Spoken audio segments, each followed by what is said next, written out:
This is May It Please the Internet, a podcast brought to you by Revision Legal, lawyers who represent businesses that make money online.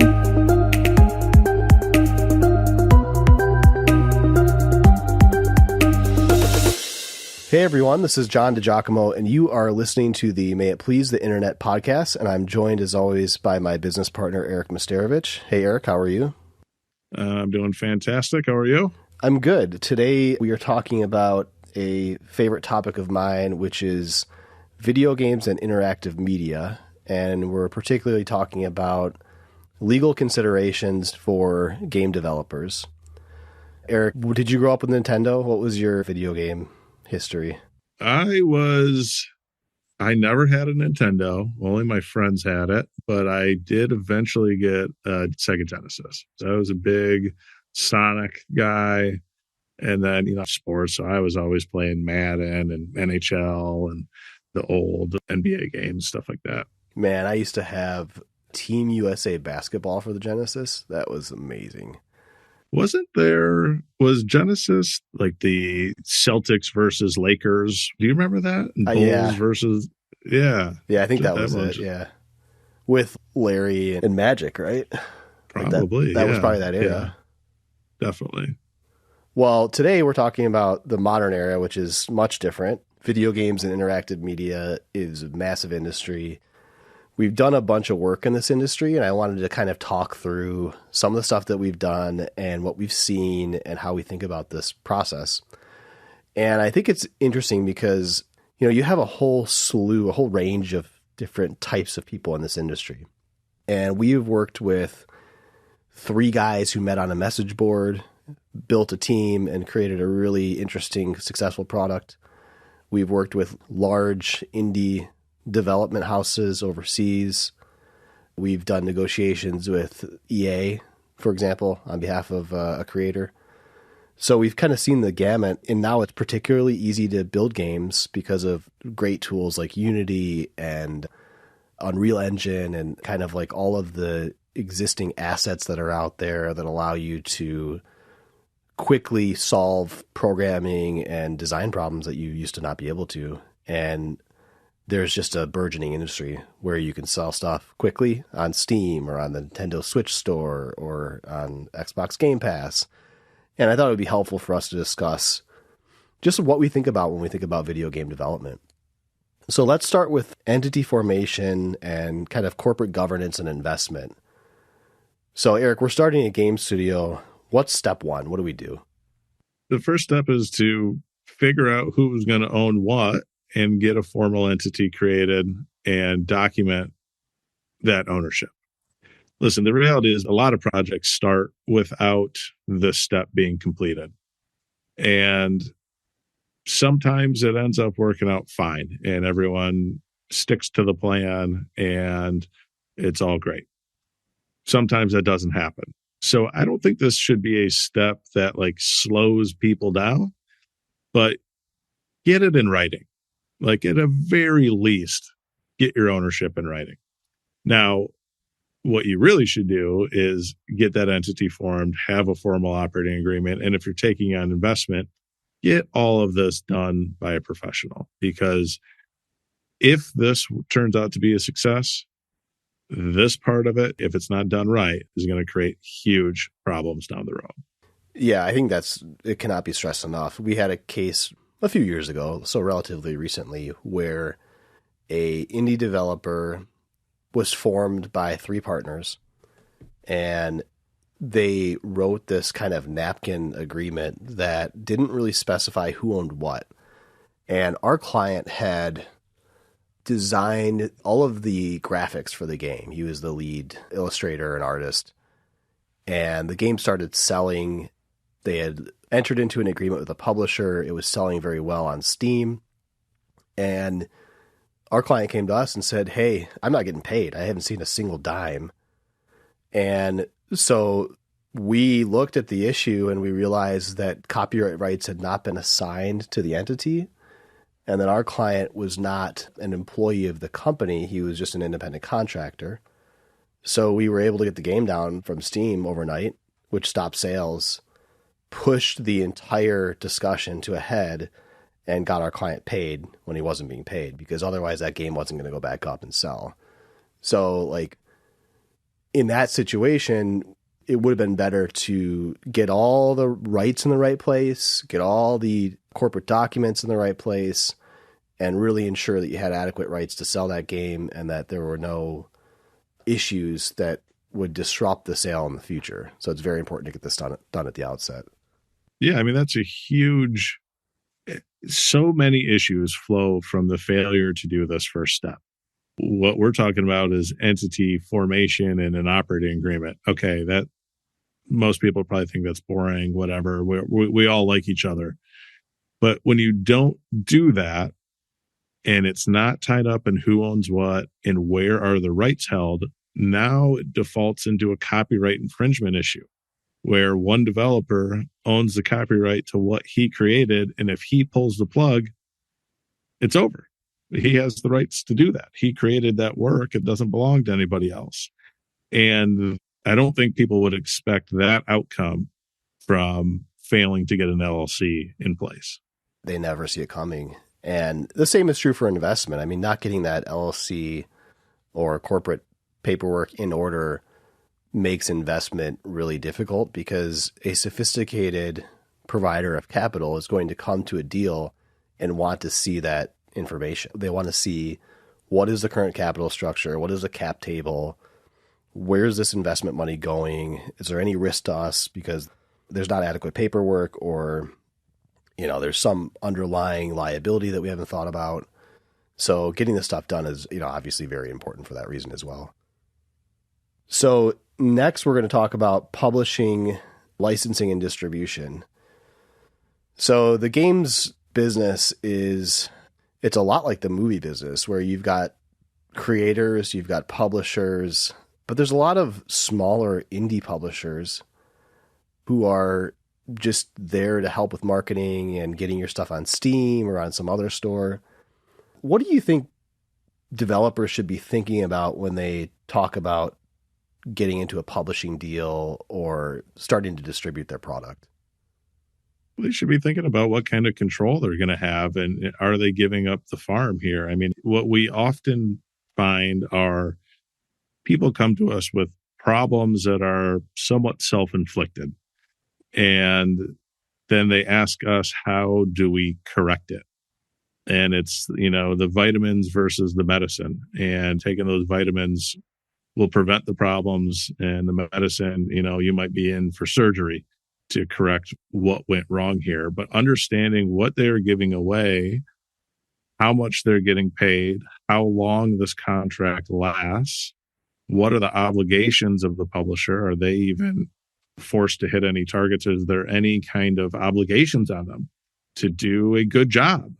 And sometimes people won't take the step to bring in an attorney. I also think people think somehow lawyering up is wrong. It's not what they're about. They don't want to be like that, things like that. And man, that frustrates me so much, because this is normal. This is how it's done. And to do it without taking that step is, you're just taking a risk that things are going to go to shit, and that it is a self-inflicted wound at that point. Yeah, I think that's absolutely right. I remember a specific incident where we represented a very famous game developer who had created a very addictive, well-sold mobile game that became very famous, was published by one of the AAA studios. And the developer came to me and he said, hey, I've got this agreement with this huge publisher, and I have this reversion of rights that allows me to self-publish the sequel to this game. And I looked at the agreement and I said, no, you don't. You literally do not have that right. This agreement says that they have the right to make a sequel to the game. They can sit on that right for as long as they want to, and it doesn't revert to you. And he was very upset with me. He said, look, this was what I was supposed to get, sent me a number of emails where that was what he was promised. And then I had to explain to him, like, look, this is what the publishing agreement says. There is an integration clause that says that any external communication doesn't modify the terms of the agreement. This is the sole source of the terms of the agreement between the parties. And he was very upset with me.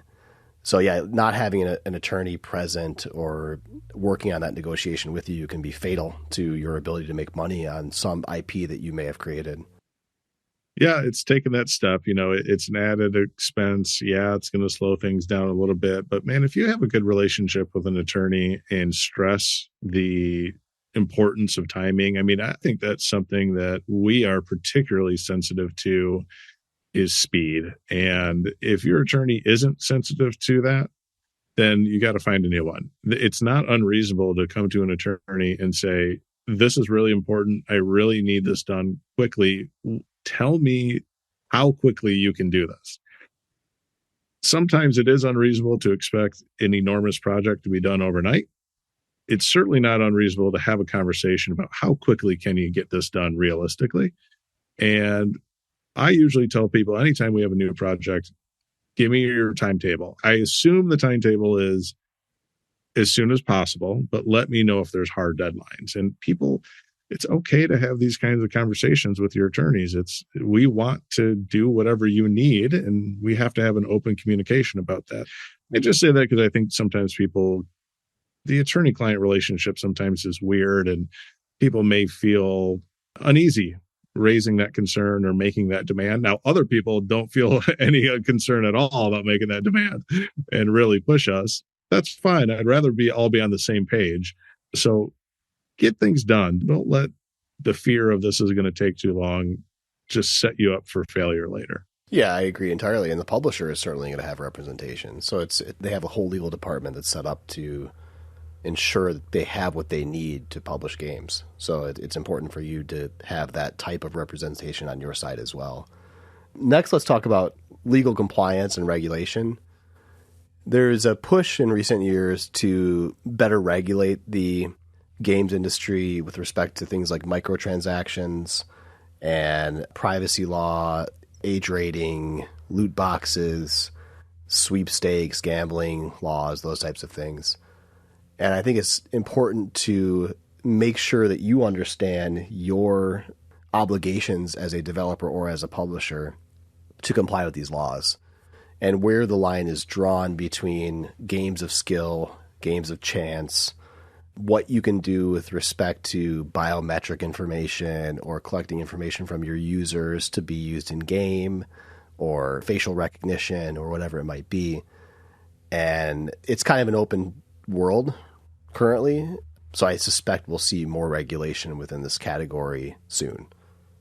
Yeah, what comes to my mind here is the old saying of, you've made it when you've been sued, because if you've made it and you're popular and you have some non-compliance with certain laws or regulations, you have a class action lawsuit staring at you, because plaintiffs' attorneys, that's what they want to find. And if you're making money, you're going to need to settle that case, because it may impact your ability to be distributed on platforms and things like this. So you need to be in compliance and get in compliance without the demand from, a class action lawsuit.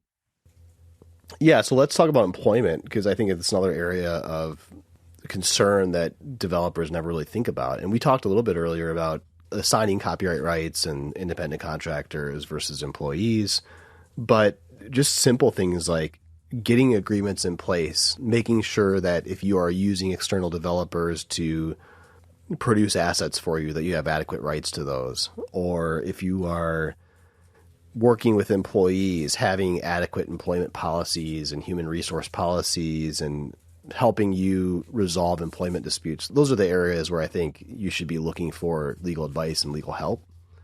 And a lot of developers just do a terrible job at this. And it's quite frankly why you see a lot of controversy. Like there is Gamergate, and there's a lot of allegations of sexual harassment or sexually charged workplaces within game development studios, or allegations about crunch time and being overworked, or managers being disrespectful to developers. All that stuff carries with it legal consequences which could bet the business legal consequences. So it's very important to ensure that you've had somebody look at your employment practices, understand it, and then provide you with advice on it. Yep. Yeah. And this is growing up as a business in terms of making sure these T's are crossed and I's are dotted and that this is under control. Employment law can be tough, especially in a regulatory area where benefits and things like this, man, it gets burdensome quickly if you're growing. And yeah, got to pay attention to it, got to take care of it. So let's talk a little bit about IP and then disputes and litigation in general. IP, I just love in this industry because sometimes you just get to work with super fun IP. And we've been very fortunate to work with some really cool developers. One of the developers that we've worked with has an IP that I was in love with when I was a kid. And I just feel so fortunate that I had an opportunity to work with them. They were able to produce a really cool game based on this IP, brought it back to life.